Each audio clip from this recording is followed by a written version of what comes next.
오늘의 말씀은 다니엘 7장 1절부터 14절까지 말씀입니다. 바벨론 벨사살 왕 원년에 다니엘이 그의 침상에서 꿈을 꾸며 머릿속으로 환상을 받고 그 꿈을 기록하며 그 일의 대략을 진술하니라. 다니엘이 진술하여 이르되 내가 밤에 환상을 보았는데 하늘에 네 바람이 큰 바다로 몰려 불더니 큰 짐승 넷이 바다에서 나왔는데 그 모양이 각각 다르더라. 첫째는 사자와 같은데 독수리의 날개가 있더니 내가 보는 중에 그 날개가 뽑혔고 또 땅에서 들려서 사람처럼 두 발로 서게 함을 받았으며 또 사람의 마음을 받았더라. 또 보니 다른 짐승 곧 둘째는 곰과 같은데 그것이 몸 한쪽을 들었고 그 입의 이 사이에는 새 갈빗대가 물렸는데 그것에게 말하는 자들이 있어 이르기를 일어나서 많은 고기를 먹으라 하였더라. 그 후에 내가 또 본즉 다른 짐승 곧 표범과 같은 것이 있는데 그 등에는 새의 날개 넷이 있고 그 짐승에게 또 머리 넷이 있으며 권세를 받았더라. 내가 밤 환상 가운데에 그 다음에 본 넷째 짐승은 무섭고 놀라우며 또 매우 강하며 또 쇠로 된 큰 이가 있어서 먹고 부서뜨리고 그 나머지를 발로 밟았으며 이 짐승은 전에 모든 짐승과 다르고 또 10뿔이 있더라. 내가 그 뿔을 유심히 보는 중에 다른 작은 뿔이 그 사이에서 나더니 첫 번째 뿔 중에 셋이 그 앞에서 뿌리까지 뽑혔으며 이 작은 뿔에는 사람의 눈 같은 눈들이 있고 또 입이 있어 큰 말을 하였더라. 내가 보니 왕좌가 놓이고 옛적부터 항상 계신 이가 좌정하셨는데 그의 옷은 희기가 눈 같고 그의 머리털은 깨끗한 양의 털 같고 그의 보좌는 불꽃이요 그의 바퀴는 타오르는 불이며 불이 강처럼 흘러 그의 앞에서 나오며 그를 섬기는 자는 천천히요 그 앞에서 모셔 선 자는 만만이며 심판을 베푸는데 책들이 펴 놓였더라. 그때에 내가 작은 뿔이 말하는 큰 목소리로 말미암아 주목하여 보는 사이에 짐승이 죽임을 당하고 그의 시체가 상한 바 되어 타오르는 불에 던져졌으며 그 남은 짐승들은 그의 권세를 빼앗겼으나 그 생명은 보존되어 정한 시기가 이르기를 기다리게 되었더라.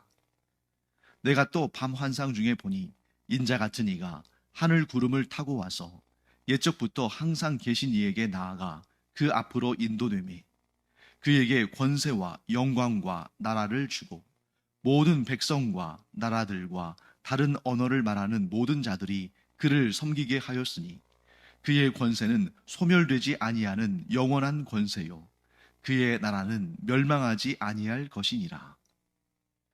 다니엘서 7장부터는 좀 어려운 내용들이 나옵니다.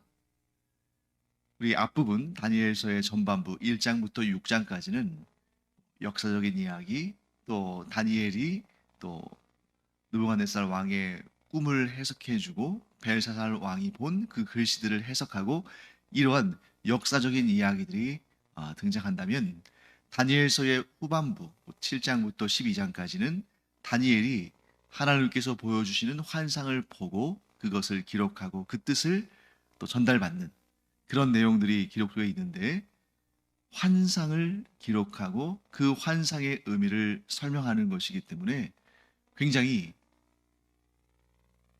어려울 수 있다. 또한 조심스럽다. 왜냐하면 이 환상을 해석하는 것, 그 안에 담긴 의미를 추론하는 것, 그것은 우리가 반드시 해야 할 일이지만 그것을 오늘날 우리가 살아가는 이 시대 혹은 뭐 우리의 이전이나 우리의 이후나 그런 어떤 특정한 시간에 존재하는 특정한 대상에 매치를 시키는 곧 연결을 시키는 일에 있어서 굉장히 어려움이 있고 또 위험할 수 있다. 그렇기 때문에 조심스럽게 이 환상들에 접근을 해야 되고 너무 단정적으로 이것이다 하고 결정하는 것은 그만큼 오류의 가능성도 커지는 것이다. 그러므로 신중한다. 그래서 이 정통 신학을 따르는 그런 학자들이나 설교자들의 이 메시지를 들으면서 좀 시원치 않다 이렇게 느낄 수도 있어요. 그러니까 이런 환상에 대해서 이것은 어떤 사건이고 이 존재는 어떤 인물이고 이렇게 막 딱딱딱딱 정해서 확실하게 알려주면 좋을 것 같은데 대부분 그런 경우는 좀 이단이나 사이비일 가능성이 큽니다. 그래서 자기에게 유리하게 혹은 자기에게 좀 뭔가 이렇게 영광과 권세와 위엄을 증명하는 도구로 사용하는 그런 경우들이 많기 때문이에요. 그래서 이런 환상을 풀어서 해석해서 전달하며 뭐 학문적으로나 설교를 할 때에 조심스러운 것이 당연한 것이고 그래서 뭔가 정확하게 딱 집어서 이것은 어떤 사건이고 이것은 어떤 사람이다. 이것은 어떤 나라고 이것은 어떠한 일을 의미하는 것이다. 이렇게 말하는 것은 도리어 더 위험할 수 있다 하는 것을 우리가 알기를 바랍니다. 그럼에도 불구하고 우리는 성경을 읽고 또 공부하고 해석하고 적용해야 되는 사람들이니까 조심스럽지만 이 내용들을 이 환상의 내용들을 성경이 말씀하시는 그러한 범위 내에서 좀 해석해 보도록 하겠습니다. 다니엘서 7장에는 크게 세 가지의 환상이 등장합니다. 한 번에 본 환상이지만 그 내용상 세 가지로 구분해 볼 수가 있는데 첫 번째는 바다에서 나온 네 짐승에 관한 환상입니다. 네 짐승. 그 다음에 두 번째는 옛적부터 항상 계시니, 옛적부터 항상 계시니다 하면 우리는 당연히 누구를 떠올리게 됩니까? 하나님이시죠. 하나님께서 이 네 짐승을 심판하시는 그러한 내용, 짐승의 심판에 관한 내용이 또 등장합니다. 그리고 마지막 세 번째는 인자 같은 이가 구름과 함께 옛적부터 항상 계신 이에게로 나오는 환상. 역시 우리가 지금까지 신앙생활을 해오면서 성경을 읽고 공부하면서 이런 기본적인 개념들은 가지고 있죠. 그래서 인자 같은 이는 메시아이신 성자 하나님, 곧 예수 그리스도를 의미하는 것이고 옛적부터 항상 계신 이에게 나온다는 것은 성부 하나님께로 나아가시는 그 모습을 환상으로 보았다 하는 것을 알 수 있습니다. 내용이 많기 때문에 좀 빨리 진행하겠습니다. 이 환상을 본 시점이 명시되어 있습니다. 1절 말씀이죠. 바벨론 벨사살 왕 원년에 다니엘이 그의 침상에서 꿈을 꾸며 머릿속으로 환상을 받고 그 꿈을 기록하며 그 일의 대략을 진술하니라. 자, 때는 언제입니까? 바벨론 벨사살 왕 원년이다. 여러분 방금 앞에 이제 우리 6장에서 벨사살 왕, 그 왕이 하나님을 업신여기고 그가 교만하여서 성전에서 약탈해 온 하나님을 섬길 때 사용하는 금그릇, 은그릇에 술을 담아 마시면서 그런 하나님을 모욕하는 행위를 하다가 그가 손가락들이 나타나서 글을 쓰는 것을 보고 놀랐던 그 일을 우리가 바로 앞에 살펴봤죠. 그런데 그 일이 일어난 시점이 벨사살 왕의 마지막 해입니다. 그 사건 이후로 그가 죽임을 당하죠. 그런데 지금 7장에 와서는 벨사살 왕의 원년 이야기를 하고 있죠. 그러니까 시간을 거슬러 올라간 겁니다. 자, 왜 그렇습니까? 1장부터 6장까지는 역사 중심으로 기록이 되어 있는 것이고 7장부터 12장까지는 그 역사를 이어가는 것이 아니라 그 역사 중에 다니엘이 본 환상을 기록한 것이기 때문에 이렇게 시기적으로 쭉 순서대로 나가는 것이 아니라 벨사살 원년에 보았던 환상을 본격적으로 소개하는 그러한 구조인 것입니다. 다니엘이 하늘의 네 바람이 큰 바다로 몰려 부는 장면을 보았습니다. 이것은 간단하게 우리가 이렇게 볼 수 있어요. 하늘의 네 바람이다 하면 뭔가 이렇게 영적인 또 천국 이런 개념보다는 하늘의 네 바람이라는 것은 동서남북 사방을 의미하며 곧 온 세상을 의미하는 거예요. 또 큰 바다도 마찬가지죠. 성경에서 이 환상 속에 큰 바다가 나오면 이것은 요동치는 세상, 즉 온 세상이 요동치는 그런 세상 모습으로 지금 이런 상징적인 모습으로 설명이 되는 거죠. 그때 4절 말씀 보시면 큰 짐승 넷이 바다에서 나오는데 그 각각의 모양이 다른 그 구체적인 내용들을 설명합니다. 그래서 4절 첫째는 사자와 같은데 독수리의 날개가 있더니 내가 보는 중에 그 날개가 뽑혔고 또 땅에서 들려서 사람처럼 두 발로 서게 함을 받았으며 또 사람의 마음을 받았더라. 우리가 사전적인 지식이 없다면 또 성경을 읽을 때에 이런 내용들을 서로 연결해서 생각하지 않는다면 무슨 말인지 도통 이해할 수가 없을 거예요. 자, 네 마리의 짐승 같은 존재가 바다에서 나왔습니다. 이 혼란스러운 세상에서 네 마리의 짐승들이 아주 이제 뭐랄까요, 이 세상을 혼돈에 빠뜨리고 막 겁을 주고 또 문제를 일으키고 하여튼 혼란스럽게 하는 거죠. 그 중에 첫 번째 짐승은 사자와 같다. 이제 사자다 이렇게 말하지 않는 거예요. 왜? 환상 속에 본 그런 존재이기 때문에 정확히 우리가 동물원에 가서 보는 그런 사자와 똑같이 생겼다 이게 아니에요.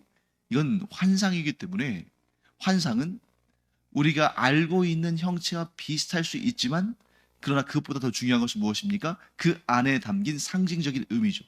그러니까 첫째가 사자와 같았다고 했으니까 어떤 의미를 담고 있는 것입니까? 가장 강한. 그런데 그 사자에 뭐가 있어요? 독수리의 날개가 있다는 거예요. 사자에게 독수리의 날개가 있다. 뭘 의미할까요? 들짐승 중에 백수의 왕이라는 사자, 날짐승 중에 우두머리라고 할 수 있는 독수리, 이 둘이 결합된 것입니다. 사자의 몸에 독수리의 날개. 이 다니엘서에 나오는 다니엘의 이 환상을 여러분들이 네 짐승의 환상을 보실 때 반드시 기억하셔야 할 부분이 있습니다. 하나님은 다양한 환상을 통해서 말씀하시지만 하나님의 뜻은 일관되다는 거예요. 자, 이 다니엘서의 전반부에 다니엘이 느부갓네살 왕의 꿈을 해석해 준 적이 있었죠. 그 꿈에 큰 신상 꿈을 우리가 기억합니다. 이런 특별한 꿈을 꾸었을 때는 그가 하나님을 경외하는 사람이 아니었습니다만 그럼에도 불구하고 뭔가 거기에 특별한 의미가 있는 줄 알고 그 꿈을 꾸고 해석할 수 없으니까 번민하고 고통스러워했던 것을 우리가 보게 되는 거죠. 기억하십니까? 그 큰 신상이 나왔는데 머리는 금, 두 팔과 가슴은 은, 배와 넓적다리는 놋, 그리고 이 종아리와 그 발은 쇠. 그런데 발의 일부는 쇠와 진흙이 섞여 있는. 그런데 그때 사람이 다듬지 않은 돌이 날아와서 그 발과 다리를 이렇게 치니까 그 신상이 무너져 버리는 그런 환상을 보았죠. 그때 네 종류가 나오잖아요. 금, 은, 놋, 쇠. 그리고 마지막에 그 쇠의 일부는 진흙과 섞여 있는. 그러면 오늘 이 네 짐승의 환상, 사자, 곰, 그리고 표범, 그리고 어떤 형체가 정확히 나타나지 않은 뿔이 달린 짐승. 묘하게도 네 가지의 상징적인 그러한 대상들이 있는 환상이라는 거죠. 그러면 당연히 이 사자의 몸과 독수리의 날개를 지닌 이 존재는 당연히 그 큰 신상으로 따진다면 금으로 된 머리를 의미하겠죠. 그리고 그 금으로 된 머리는 다니엘이 분명히 하나님의 뜻을 받아서 지목해서 설명했습니다. 그렇기 때문에 이 큰 신상의 환상과 하나님께서 느부갓네살 왕에게 주신 큰 신상의 환상과 하나님께서 다니엘에게 벨사살 원년에 주신 이 네 짐승의 환상이 하나님의 동일한 뜻을 전달하는 비유적인 환상이었다면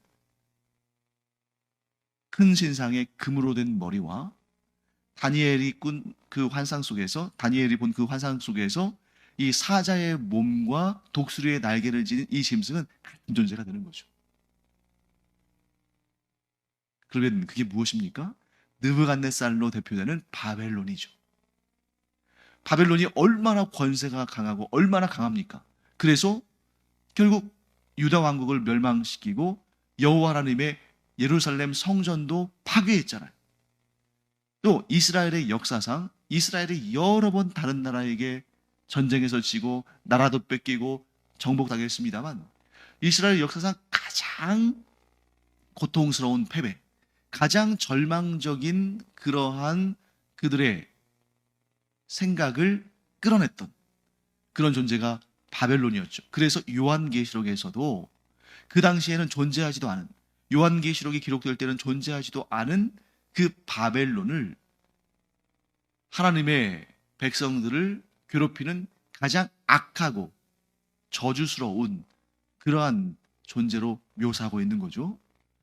그래서 큰 신상의 환상에서 금머리에 해당하는 그 존재가 다니엘의 그 네 짐승 환상에서 사자의 몸과 독수리의 날개를 가진 그 짐승과 같은 것으로 본다면 그것은 바벨론이다. 이렇게 해석할 수가 있습니다. 자, 그 다음에 여기 또 재밌는 표현이 나오죠. 4절 말씀 보시면 그 독수리가 내가 보는 중에 날개가 뽑혔고 또 땅에서 들려서 사람처럼 두 발로 서게 함을 받았으며 또 사람의 마음을 받았다. 이 내용도 우리가 이전에 공부한 적이 있어요. 다니엘이 큰 나무의 환상을 보았죠. 느부갓네살 왕이 큰 나무의 환상을 보았고 그것을 다니엘이 해석해 줬죠. 그러면서 다니엘이 뭐라고 말합니까? 왕이 그 권좌에서 쫓겨난다. 왜? 그가 교만했기 때문이죠. 그래서 짐승들과 함께 살며 짐승의 마음을 가지고 살지만 그가 어떻게 됩니까? 눈을 들어 하나님을 바라보자 그가 온 세상을 다스리는 분은 하나님이심을 깨닫고 그의 총명이 그에게로 돌아왔죠. 그 내용을 설명하는 것으로 보여집니다. 자, 그 다음에 두 번째 짐승에 대해서는 5절이 말씀하죠. 또 보니 다른 짐승 곧 둘째는 곰과 같은데 그것이 몸 한쪽을 들었고 그 입에 이 사이에는 새 갈빗대가 물렸는데 그것에게 말하는 자들이 있어 이르기를 일어나서 많은 고기를 먹으라 하였더라. 자, 두 번째 짐승은 곰이죠. 자, 당연히 곰은 백수의 왕인 사자보다는 못한 걸로 취급을 받죠. 곰 자체가 굉장히 강하고 굉장히 힘이 좋지만 그래도 이제 그 짐승들의 서열을 따진다면 아무래도 사자와 호랑이 그 다음 등급이 이제 곰이잖아요. 느부갓네살 왕이 꾼 그 꿈 속에서 그 큰 신상 가운데에 은에 해당하는 거겠죠. 그래서 두 팔과 가슴 부분인 은에 해당하는 부분. 그런데 여기에서는 뭐라고 설명하고 있냐면 곰이다. 즉 사자보다는 좀 못하다. 그런데 몸 한쪽을 들었다. 자, 이 몸 한쪽을 들었다는 이 장면이 시사하는 바가 있습니다. 자, 몸 한쪽을 들었다는 것은 이 곰이 보통 싸울 때, 공격할 때 앞발을 들어서 공격하잖아요. 앞발 하나를 들어서 공격하거든요. 두 팔을 다 드는 것이 아니고 그때 앞발을 하나 들었을 때 몸 한쪽이 들린 거죠. 몸 한쪽이 들렸다는 것은 나머지 한쪽은 낮고 들린 쪽은 높은.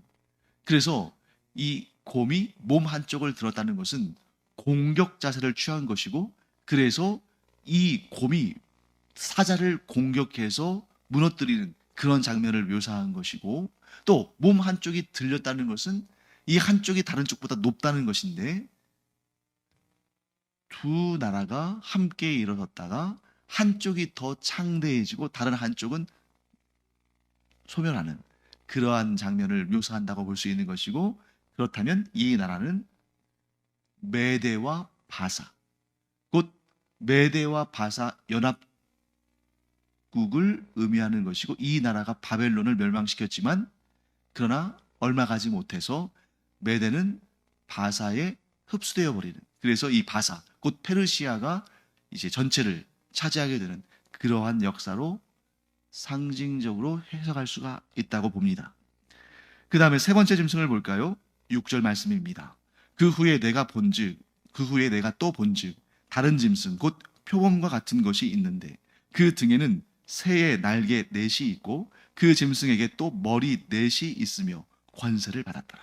아주 마치 역사를 보고 쓴 것처럼 이렇게 상징적으로 표현됩니다. 물론 이 당대에는 이게 무슨 뜻인지 해석해주지 않으면 모르는 거죠. 다니엘도 처음에 몰랐습니다. 그런데 역사가 진행되고 보니까 그 예언이 이렇게 성취됐구나 하는 것을 알 수 있는 특권이 이 시대를 지나서 한참 후에 한 2600년 후에 존재하는 우리가 갖는 특권이죠. 표범 어떻습니까? 빠릅니다. 거기에다가 등에 새의 날개 넷이 있어요. 안 그래도 표범은 빠른데 새의 날개까지 달았으니 얼마나 빠르겠어요. 이 빠름은 누구의 특징이냐면 헬라 제국의 알렉산더 왕의 특징입니다. 알렉산더는 불과 30대 초반에 한 2, 3년 만에 유럽의 남부와 아시아의 서부와 아프리카의 북부를 정복해요. 얼마나 기동력이 빨랐든지 그 정복당한 나라들이 반격할 기회도 얻지 못하고 그냥 다 나라를 내어주어버리고 말게 됩니다. 이 빠름, 이 신속함이 곧 헬라 제국의 특징이었고 그것이 6절에 나오는 그 내용이겠죠. 그리고 머리 넷이 있다. 자, 머리 넷, 뭘 의미할까? 머리는 지도자죠. 이 알렉산드로스, 보통 이제 알렉산더 대왕이라고 하는데 이 사람이 30대 초반에 일찍 죽어요. 그 젊은 나이에, 그 초년에 세계를 정복한 그런 놀라운 성과를 거뒀는데 너무나 허망하게 금방 죽습니다. 큰 제국을 이뤘는데. 그래서 알렉산드로스 대왕 사후에 그의 아들이 너무 어렸기 때문에 왕위를 이어가지 못하고 그의 4명의 신하들이 나라를 4군데로 나누어서 다스리게 되죠. 머리가 넷이다. 이런 것을 상징적으로 표현한다고 볼 수 있습니다. 자, 그 다음에 네 번째 짐승에 대해서는 7절, 8절이 설명하고 있죠. 7절, 8절을 제가 다시 읽어보겠습니다. 내가 밤 환상 가운데에 그 다음에 본 넷째 짐승은 무섭고 놀라우며 또 매우 강하며 또 쇠로 된 큰 이가 있어서 먹고 부서뜨리고 그 나머지를 발로 밟았으며 이 짐승은 전에 모든 짐승과 다르고 또 10뿔이 있더라. 내가 그 뿔을 유심히 보는 중에 다른 작은 뿔이 그 사이에서 나더니 첫 번째 뿔 중에 셋이 그 앞에서 뿌리까지 뽑혔으며 이 작은 뿔에는 사람의 눈 같은 눈들이 있고 또 입이 있어 큰 말을 하였더라. 자, 네 번째 짐승은 사자, 곰, 표범 이런 짐승의 모습으로 설명되어 있지 않고 그냥 무섭고 놀랍다. 여러분, 역사상 모든 제국들보다 훨씬 더 무섭고 놀라고 강한 그런 나라 어디겠어요? 로마 제국이죠. 또 실절 말씀에 이렇게 설명합니다. 쇠로 된 큰 이가 있다. 이 쇠는 어디에서 나왔습니까? 느부갓네살이 본 큰 신상의 환상에서 머리, 금, 두 팔과 가슴, 은, 배와 넓적다리, 놋, 그 다음에 이 종아리 부분과 발 부분, 쇠였죠. 즉, 이 쇠의 강인함을 가진 나라, 로마 제국이다.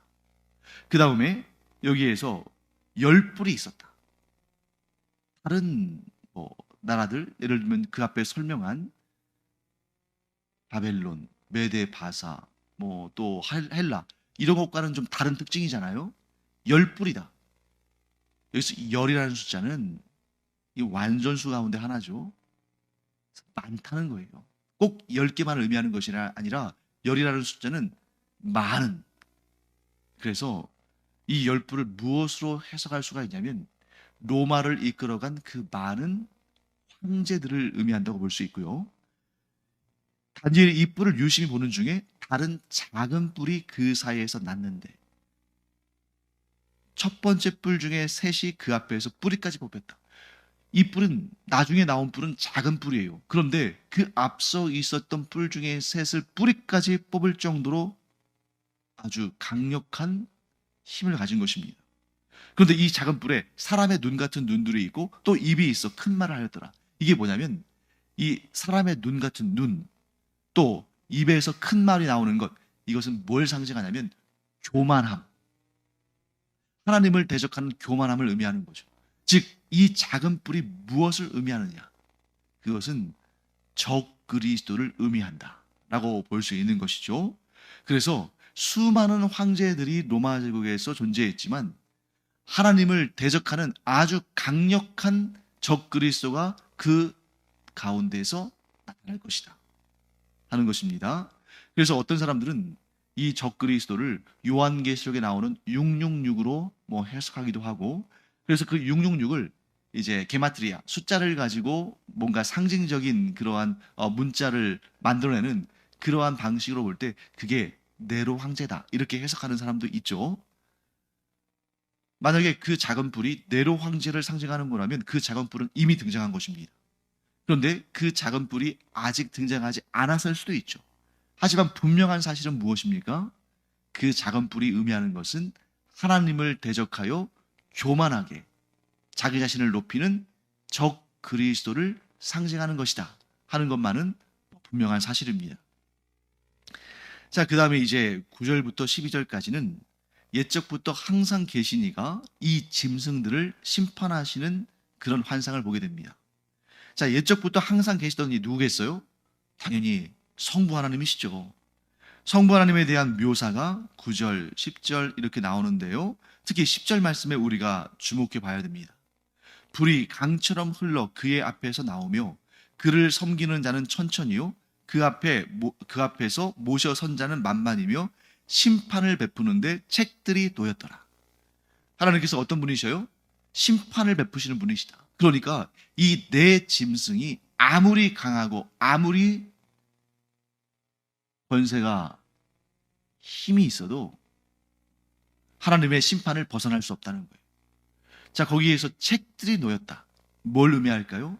하나님께서는 그 악한 짐승들이 행한 모든 일들을 보고 계시고 기억하시고 반드시 심판하시고 징벌하신다 하는 것을 우리가 볼 수 있는 것입니다. 그래서 11절 12절 그때에 내가 작은 뿔이 말하는 큰 목소리로 말미암아 주목하여 보는 사이에 짐승이 죽임을 당했다. 얼마나 놀라운 일입니까? 그 작은 뿔, 그 적그리스도가 막 시끄럽게 떠드는 거예요. 하나님을 대적하고 자기를 높이고.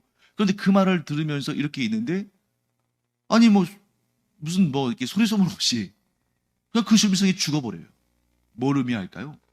적그리스도가 아무리 떠들고 자기의 권세와 위엄을 높여도, 그래서 수많은 사람이 그를 따르며 그가 마치 온 세상에 권세를 쥔 것처럼 보이다 할지라도 하나님께서 심판하시면 그걸로 끝이라는 거예요. 여러분, 오늘날 이 세상에 얼마나 자기 자신이 하나님이고 메시아고 자기 자신이 그리스도고 하는 그렇게 주장하는 악한 적그리스도들이 얼마나 많습니까? 그런데 그들이 그렇게 교만한 말을 내뱉을 때 우리는 너무 마음이 아프죠. 그리고 그에 미혹된 사람들이 너무 불쌍하고, 그리고 저런 악한 권세를 하나님께서 언제 폐하시고 언제 저 사람을, 저 악한 사탄을, 적그리스도를 언제 심판하실까? 너무 우리 마음이 좋지 않고 그 악한 일이 계속될 것 같고, 그런데 하나님께서 심판하시면 그냥 죽어버리는 것입니다. 그냥 사라져버리는 것이고 그냥 영원한 심판에 던져지는 거죠. 왜? 하나님은 심판자시니까.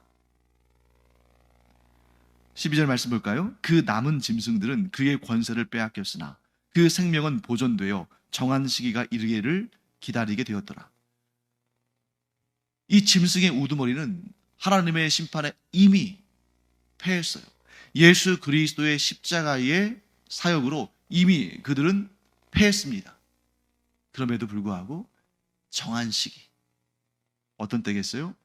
예수 그리스도께서 재림하셔서 온 세계를 심판하시는 그날까지 그들이 그 명맥은 유지하고 있는 겁니다. 사탄의 권세는 꺾였어요. 패배했습니다. 이미 심판을 받은 겁니다. 그런데 그 세력이 주님 재림하시는 그날까지 명맥은 이어가요. 그래서 오늘날도 그 명맥을 이어가는 그런 사탄의 유혹을 받아서 여전히 그 사탄의 경배하는 사람들이 있는 거죠. 그리고 마지막 내용은 13절, 14절입니다. 인자 같은 이가 등장하죠. 제가 읽어보겠습니다. 내가 또 밤 환상 중에 보니 인자 같은 이가 하늘 구름을 타고 와서 옛적부터 항상 계신 이에게 나아가 그 앞으로 인도되매 그에게 권세와 영광과 나라를 주고 모든 백성과 나라들과 다른 언어를 말하는 모든 자들이 그를 섬기게 하였으니 그의 권세는 소멸되지 아니하는 영원한 권세요 그의 나라는 멸망하지 아니할 것이니라. 자, 이 13절 말씀에서 인자 같은 이가 무엇을 또는 누구를 의미하는 것일까? 여러분, 인자 같은 이라는 표현은 사람 같다는 뜻이에요. 사람의 아들은 인자, 사람의 아들은 사람이잖아요. 그런데 인자 같은 분이다 라고 표현하는 이유는 뭐냐면 지금 앞서서 내 짐승의 환상을 보았잖아요. 그런데 이번에 본 환상에 등장하시는 그분은 짐승 같은 형상이 아니라는 거죠. 인자 같은 형상, 즉 우리와 같은 형상을 가진 인자 같은 이가 등장했다는 겁니다. 그러면 그는 누군가? 교회는 전통적으로 이 인자 같은 이를 이 다니엘서에도 나오고 이 다니엘서에 묘사된 그대로 요한계시록에도 등장하는 이 인자 같은 이는 예수 그리스도, 곧 하나님의 독생자, 곧 성자 하나님, 곧 메시아로 오실 그분을 말한다고 봅니다. 그래서 예수님께서 이 땅에 오셔서 자기 자신을 스스로 뭐라고 일컬으셨어요? 인자. 인자가 말하기를, 인자가 이르기를, 이렇게 스스로를 인자라고 지칭하시잖아요. 인자. 그래서 전통적으로 이 인자 같은 이는 옛적부터 계신 성부 하나님께 나아가는 성자 하나님, 곧 우리의 구주이신 예수 그리스도시다, 이렇게 해석합니다. 그런데 어떤 학자들은 이 인자 같은 이를 천사장 미가엘이라고 해석하는 사람들도 있어요. 둘로 나뉘는 겁니다. 이 인자 같은 이를 예수 그리스도로 보거나 혹은 천사장 미가엘로 보는데, 자, 여러분은 어느 쪽입니까? 이 인자 같은 이, 곧 옛적부터 항상 계시는 성부 하나님께로 나아가는 이 인자 같은 이가 예수 그리스도를 나타내는 걸까요? 아니면 천사장 미가엘을 나타내는 것일까요? 저는 너무나 당연하다고 봅니다. 왜? 그분에 대해서 이렇게 묘사하거든요. 14절 말씀 볼까요? 그에게 권세와 영광과 나라를 주고 모든 백성과 나라들과 다른 언어를 말하는 모든 자들이 그를 섬기게 하였으니 그의 권세는 소멸되지 아니하는 영원한 권세요 그의 나라는 멸망하지 아니할 것이니라. 여러분, 이 권세, 이 영광이, 이 나라가 천사에게 주어지겠습니까? 천사장 미가엘이 아무리 능력이 있고 아무리 놀라운 그런 역사를 이룬다 할지라도 영원한 나라를 상속받을 그런 존재가 아니잖아요. 당연히 권세와 영광을 성부 하나님께로부터 받고 모든 자들이 그를 섬기고 소멸되지 않는 영원한 권세와 나라를 받은 자, 당연히 예수 그리스도시죠. 그래서 천사들은 자신들의 그 놀라운 능력 행함을 보고 사람들이 자신에게, 그 천사에게 절하려고 할 때 말리잖아요. 나도 너희와 똑같은 피조물이다. 그러니 나에게 경배하지 말아라. 경배의 대상은 오직 하나님뿐이시다. 그렇기 때문에 여기에서 이 영원한 권세와 나라를 받으신 이분, 이 인자 같은 이는 바로 성자 하나님, 우리의 구원자이신 예수 그리스도시다, 이렇게 정리할 수가 있습니다. 기도하겠습니다. 하나님, 주님의 은혜를 감사드립니다. 저희가 이 시간 다니엘이 본 내 짐승의 환상을 보았습니다. 그리고 성경을 의지해서 또 이런저런 저희들이 깨달은 내용들을 바탕으로 해석을 했습니다. 하지만 이 해석이 틀리다면 하나님께서 지혜 주셔서 그 해석을 바르게 갖게 하여 주시옵시고, 또 너무 지나치게 이 비유를 또는 이 환상을 억지로 해석하다가 잘못된 길로 빠지지 않도록 저희들이 겸손하게 주님의 말씀에 귀를 기울이게 하여 주시옵소서. 감사드리며 예수님의 이름으로 축복하며 기도합니다. 아멘. 기도하는 시간입니다. 우리가 이런 환상들을 볼 때, 장차 앞으로 이러한 일들이 일어나면 얼마나 두려울까? 그런 내 짐승들, 사자, 곰, 또 막 표범, 또 막 이렇게 쇠로 된 이로, 그 세상을 막 파괴하는 그런 존재들이 나타나면 얼마나 무서울까?